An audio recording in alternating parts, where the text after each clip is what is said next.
Hi there, and welcome to Foot in Review Daily World Cup podcast number 38. The World Cup is heating up, the hot takes are getting hotter, and somehow VAR is still finding new ways to annoy everyone. Today we are making our completely sensible and not emotional quarterfinal predictions. So grab a brew, settle in before our predictions age horribly in the next 48 hours.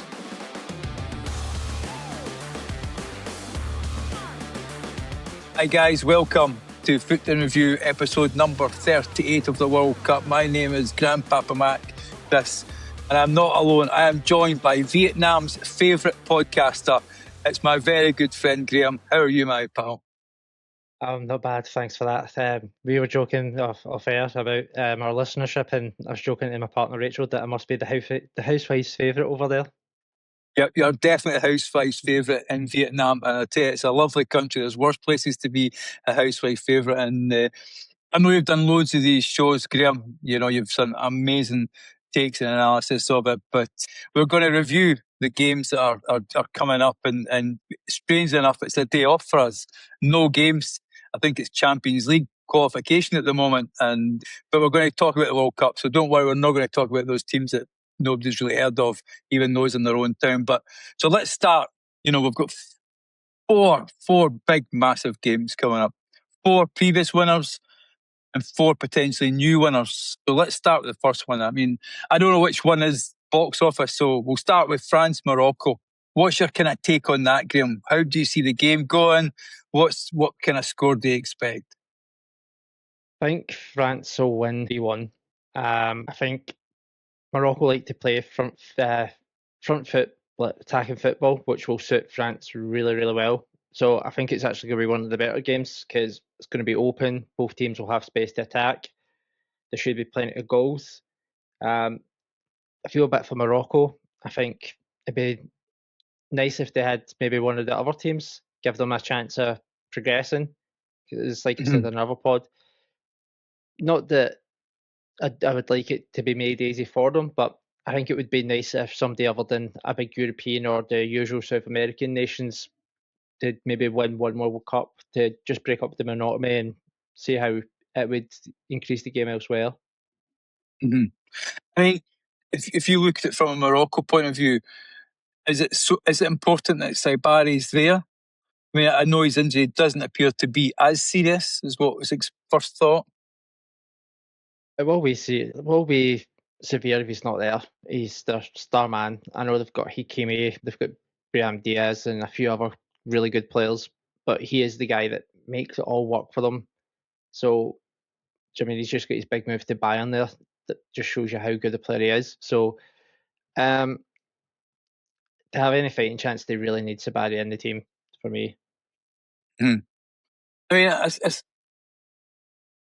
in your opinion, though, if you look back at the games that you watched, have France really hit the heights that you expected, or do you feel there's a few gears there and they'll need to turn it up for Morocco, who, let's be honest, have been pretty good? I'm slightly surprised by France. If I'm being honest, I thought the way France is playing is the way that I thought Portugal would play, and the way Portugal played is the way I thought France. France normally have their cliques and their issues, so I thought, given that it's Mbappé, Olise, Doué, Barcola, they would all want to be the standout. Sorry, I've even missed out Dembele as well. They would all want to be the star, and they would all try and one-up each other. Where the really common surprise is that they're all playing together. It's all through each other. So, and I still don't think that they've hit final form. I reckon they could kick up another gear or two. For Morocco, maybe one more extra gear just to see it, but I think they could coast it relatively. But Morocco are a good team. They could hit you on the counter, and you never know. So they can't take it too late. And again, so you're saying 3-1. So that's quite a big result for a quarter-final. A top 6 team playing one of the best teams in the world to be beat 3-1. That's going to take a bit of a performance. That. Like I said, I think the game's going to be open. Both teams are going to want to attack, and I reckon France just have that quality that top 4 or 5 players that they have up front.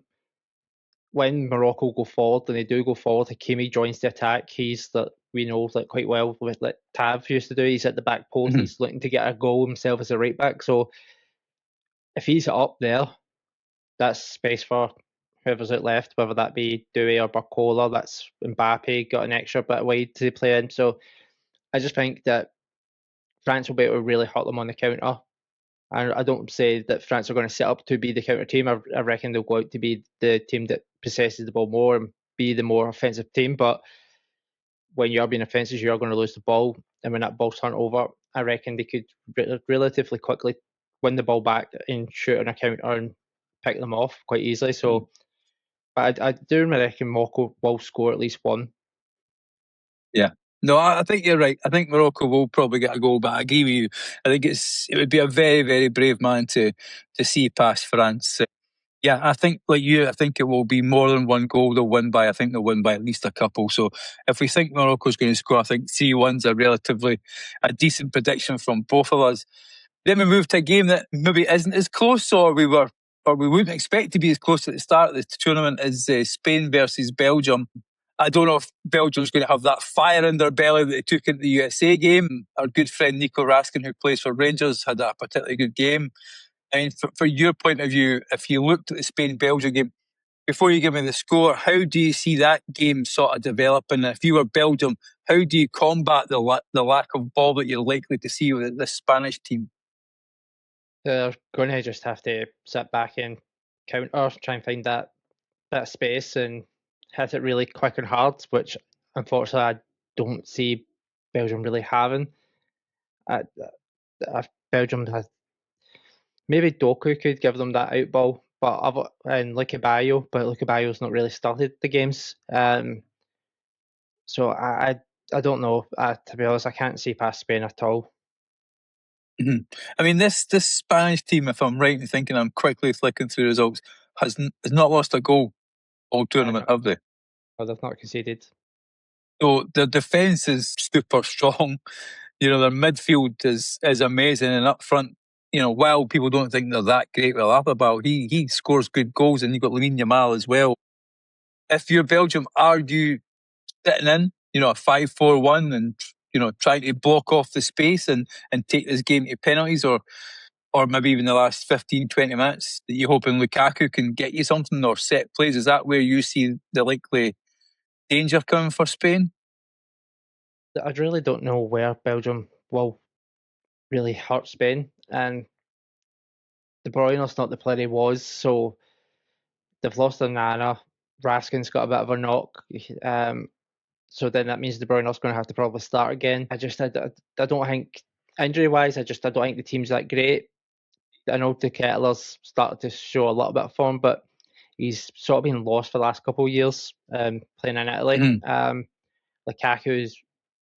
This is basically the most he's played all season. I know he's been injured, but I think, like you said, maybe they're just going to have to go 4-5-1, sort of just block the midfield, hope that they congest it enough that Spain can't play through them. They have to go up and over them, and that they can win a header and then counter from there. But I can't see it, unfortunately.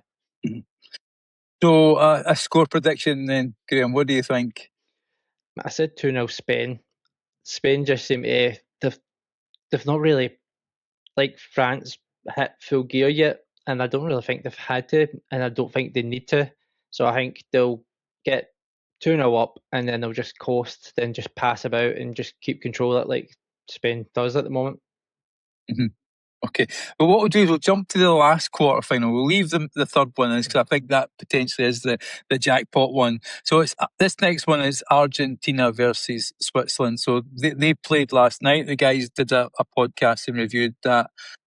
You know, it was a really good review that the guys put in. So if you look at it on the face of it, you've got a team that's come back from an amazing comeback in Argentina, and a team that is not scared to dig in Switzerland. So do you see a sort of similar game as we talked about the Spain-Belgium one, a team digging in and a team having all the ball? I think it would be very similar with this one caveat that where Spain haven't conceded and they just look solid and they can take control. Argentina just seem a bit lax and a little bit all over the place. So I reckon Switzerland will do well to sit in, hold them back, hit them on the counter. But I think it'll be a lot closer than what the Spain-Belgium game will be for me. I just think that if Vargas is fit, if Manzambi's fit, and Bolo and a few other players could hurt Argentina on a counter. They've already been hurt badly by Cabo Verde and it's went off the top of my head here. Egypt, obviously last night. So I reckon Switzerland could hurt them, but I just think Argentina's overall quality will just edge it. Does Switzerland have that lack of pace? I mean, we've seen the goals that Egypt scored. You know, the pace that they attacked at. Have Switzerland got that in their locker to attack at that sort of pace? From obviously they've got Dan and Doy, he's fast. Vargas is pretty fast, and Manzambi is really fast. Obviously, the latter two I've said there, one didn't play at all, the other one was injured out and came off the bench. So they do have it. It's just whether or not they're going to be fit to really hurt. And Bolo's not slow either. He's quite strong. So I do think there's a threat there. I just don't think it's a killer threat. I mean, I know he only scored one goal last night, but I mean, everything seems to revolve around Messi, and unlike Ronaldo, who seems to play for Ronaldo, Messi seems to also play for the team as well. You know, do you see someone like Xhaka potentially sitting on Messi and using his experience? He's had a very good season with Sunderland. I think they'll probably leave Xhaka to try and create for them. So they'll probably put somebody like Gabriel So or Dennis Zakaria, depending on if So's fit, if anybody else is fit, and can't speak. Zakaria has to play right back again.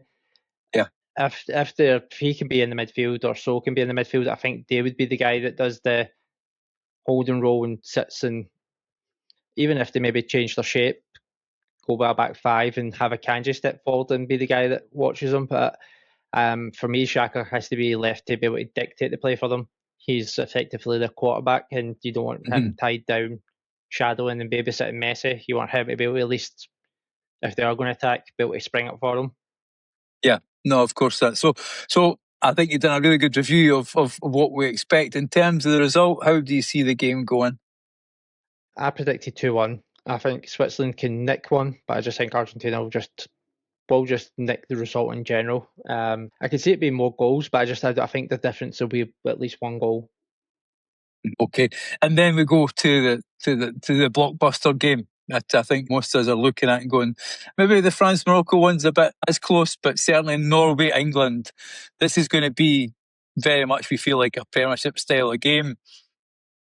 In terms of, we'll focus a little bit on England, but in terms of Norway, what impressed me with their last game was when they played Brazil, they seemed very in control and kept possession, which seemed to stop Brazil's counter-attack. And it's a slightly different threat that you've got with England. I don't think there's as much of a counter-attacking team.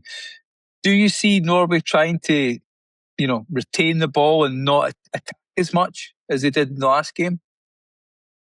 I think it'd be quite similar. I don't think that it's in their best interest to just sit back and give England the ball and hit on the counter. I think it's going to be a very British game. I think it's going to be back to forwards, very basketball-esque. I think there'll be pockets of England or Norway, they'll have the ball and control it for spells. But I think for the most, it's going to be really like a ding-dong game. It's going to be back and forward, and whoever can score the most is, if it's Kane or Haaland's going to decide it. I mean, the fact that it is in Miami, it's going to be absolutely warm. I assume it's going to be humid as well. Do you, I think people thought that Brazil would get through and they'd be so used to that weather. Do you feel that the weather will play, on open stadium as well? I don't think it's air conditioned. Do you feel that could potentially have an issue? If it goes to an extra time in that, I think it obviously will. They should be pretty much acclimatised now. I know Tuchel It told all the players after the Premier League was finished, go on holiday, and when you go on holiday, I want to know where you're booked, and I want you to book somewhere like a Miami or a Barbados, somewhere that is in that vicinity. The climate's about the same, so they've been there for what, a couple, 3-4 weeks now. They should be really acclimatized now, but running about in that heat will be sapping. Obviously, they will get the hydration breaks, whether you like them or not. That will help, like recharge, get some fluids in, get the energy gel in. But I think it will really tell if it goes to extra time more than generally in the full 90. I mean, they're talking that the temperature could potentially feel like 44 degrees, and it's at 5 p.m. local time, which will be warm. They'll have all day to heat up in terms of that. And then from an England point of view, do you see them changing very much from the way they competed against Mexico? They had an absolutely brilliant result, probably would say the result of the tournament in terms of, playing with 10 men, winning 3-2, beating Mexico in Mexico City. I mean, do you see any changes that they could potentially make to this game? The fact that it's more going to likely be a Premiership style game? No, I think they need to play the way they played. That is the way England should be playing. But obviously, with Jarell Quansah being suspended, it will obviously necessitate a change at right back. I know Reece James has been injured, but they've been walking around the clock with the hyperbolic chambers, is it called?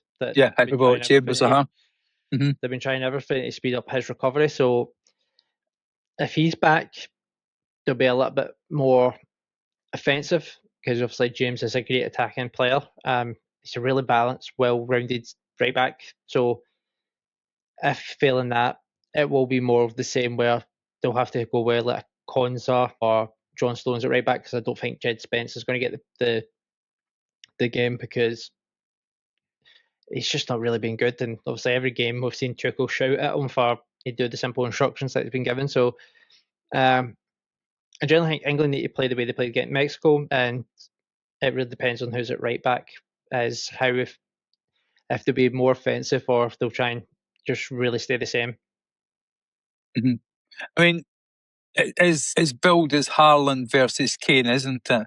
So, you've got, I would say, it's no surprise, Haaland is the more powerful battering ram type of striker, whereas Kane seems to be, I was going to use the word cerebral, but that then means that that Haaland doesn't think. I think he's an exceptional striker as well, just different style of play. In your opinion, as you give us the prediction, which of the two do you think is going to be happy come Saturday night? I went 3-2 England. I know maybe upset Ingve, and I have some Norwegian family that obviously still remain in Norway. That'll make them unhappy, but I think it's England's sort of game. Happy to be surprised. I think it is going to be a tight game, but I just think England will shade it. Okay. I mean, they play 4-3-3 Norway. Do you see them continue with that sort of style? I don't see why they'll change it. It's worked so far. It works well that they can switch to 4-4-2 quite easily. They can go 4-3-3, 4-5-1. It's really adaptable the way that they play it, and everything's played that they play within each other to service Haaland while all still having their own freedom and ability to do what it makes them best. Obviously, Odegaard gets to just float, find that space to try and dictate the play. Guys like Nusa, Oscar Bob, there's the guy at Benfica, but I can never remember his name. But they get to stay out wide, run at defenders, get the ball, play it into Odegaard or Haaland or take a shot themselves. So they'll keep the shape. It's worked so well. It'd be stupid, I think, in my opinion, for them to change it now just to play England. Okay, so look, we're quickly moving on here. We're getting to the end of the show, but as I said at the start, we've got 8 teams left. 4 have won the World Cup, 4 haven't. So I think you've predicted all 4 former winners to go through. But if there was one team that wouldn't surprise you to lift the trophy out of the people who've never won it before, who do you think could be that team that lifts the cup for the first time? just double checking the way that the table the way the brackets fall. I think if Morocco had landed the other side where Norway and Switzerland is, I'd give them a shout. But if it's going to be anybody that's not won it, if Norway can beat England, I reckon they get to the final, and then you never know. But I just think England's got a little bit more quality, so I'll pick Norway. Yeah, no problem. I mean, I think myself, you're not far wrong. I think if you look at the bracket, to win that World Cup, to get to the final, from that bracket, you have to beat France if you're Morocco, and you have to beat Spain, vice versa if you're Brazil as well. But yeah, I think Norway probably have the best chance. I don't think Argentina are all they're cracked up to be. They seem like very much a one-man team. They have rode their luck a few times, and people would say they've been helped out a little bit by VAR and referees, but we'll not go down that road.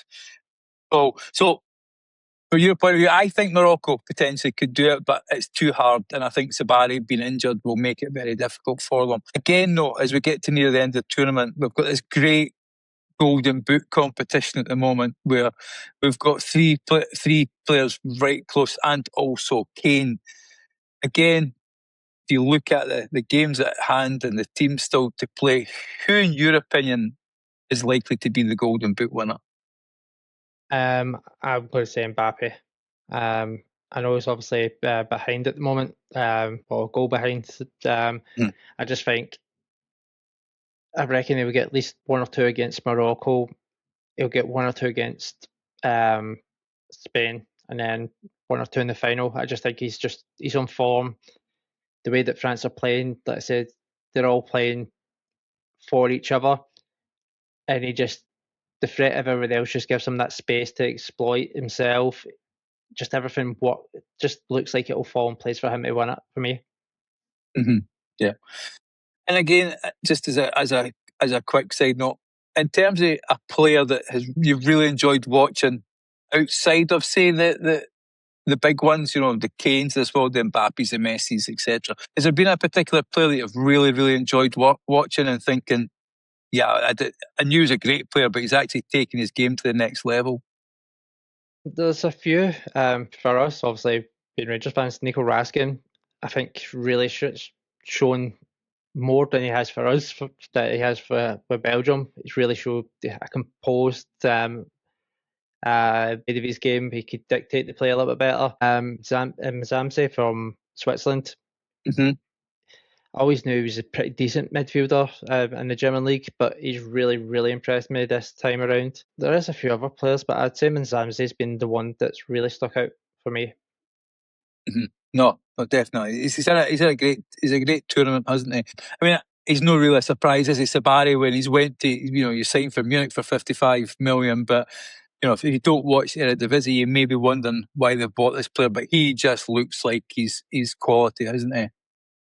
Yeah, that's don't want to mention Rangers too much, but the first time I ever came across Saibari was when we played them in the Champions League qualifiers, and they destroyed us, and he just stuck out like so far. He was just so good. So whenever I do see any of the Dutch league, he's always standing out. He's always one of the guys that's scoring goals, creating goals. So he said he's just got his big move to Bayern, and he will do well there. So it's not really a surprise for me that he has been as good. No, definitely. And then look, we're coming to the end of the show, and thank you. You've had your preview, guys, and hopefully Graham's analysis has helped you. And if you disagree us, please hit us up on our socials. Let us know.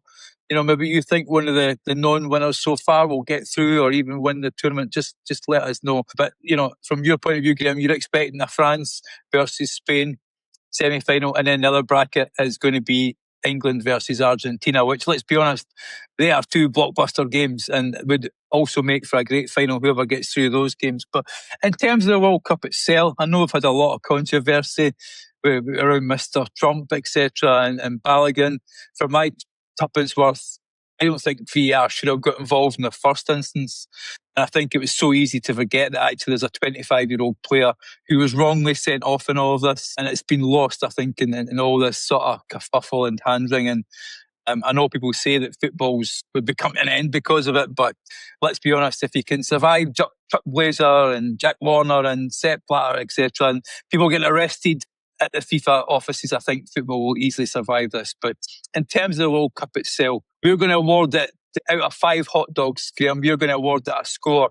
But let me just put forward why I think it's been a great World Cup from my point of view. I think the fans have made it. I think, if you look at the stadiums, I think, have been the best that we've seen in any World Cup. And they're not white elephants that are going to never get used again. They're actually used at the moment. The stadiums are stunning. I know they cost billions of pounds, but I think the fans and the colour and the excitement that they have generated, whether it be the Dutch fans, the left, right, the Tartan Army has wowed America. You've got the Norwegian row as well, which people have really taken to heart as well. So from my point of view, I think it's been a great World Cup. It's been one of the best I've seen in a long time. For you, though, if you were to give it out of 5 hot dogs, and give us your opinion as well, what do you feel this World Cup's been so far? I'd say about 3.5. Obviously, I felt the group stages were a bit long, personally. I felt there was a bit of lack of quality. I found some of the games were a bit meh, could easily fell asleep through a lot of them. But now that we're at the latter stages and there's more on the line, I think the quality's really picked up. But it's normally what happens when the best play the best. Like you said, the stadiums, they've been really good. Obviously, a few of them, I know from watching NFL and watching MLS, like the stadium in Atlanta looks amazing. It's a stadium I'd love to go and visit. Obviously, we've still got a couple games to go, so I still think there's still that a little bit more to go. And if that really lives up to hype, it could be a 4, 4.5, 5, just depending on how these games go. Like you said, the stadiums have been pretty good. Like Mexico's had the Mexican waves. We've had Wonderwall after every game. Canadians have been really good as well. So looking at the positives, it's been a better World Cup than I expected. I think for VAR and referees, I've said it before, I think Qatar was the standout for that. But try to look at more of the positives. It has been a really good World Cup for me. No, I think so. I think it's been a real, we had all the scare stories of saying people are not going to get in, there'll be no fans there, it's going to be too expensive. But I've spoke to many people who have came back from supporting the Tartan Army, and they had an absolute ball. They loved it. Yes, it was pricey, but I don't think any World Cup is ever going to be cheap. And from that point of view, they know that they've got the fans there. For me, yeah, I think probably 4 hot dogs for me would be, and if we have, if the games go the way we expect them to go, if the England game's jackpot and the semi-finals are jackpot, and we have a World Cup final to be, this could be one of the best that we've ever had from that point of view. Don't worry, I'm not going to ask you to do the Mickey Mouse Clubhouse hot dog dance that Rich posted on the socials as well. So no, it's been great to have you, Graham. So as I say, just to recap from your point of view, and tell me if I'm wrong, France to go through, Spain to go through, England to go through, and Argentina to go through. And if you're absolutely right and you had to pick a winner, who would you think will be lifting the trophy? France. I just can't see past France now. I thought Portugal was going to be the team that won it, but France is doing everything I thought Portugal would have done. So at the moment, I can't see past them. Brilliant. So look, guys, hit us up on our socials, check us out. We'd love to hear from you. If you disagree with Graham, if you think the hot dog rating's too high or too low, let us know.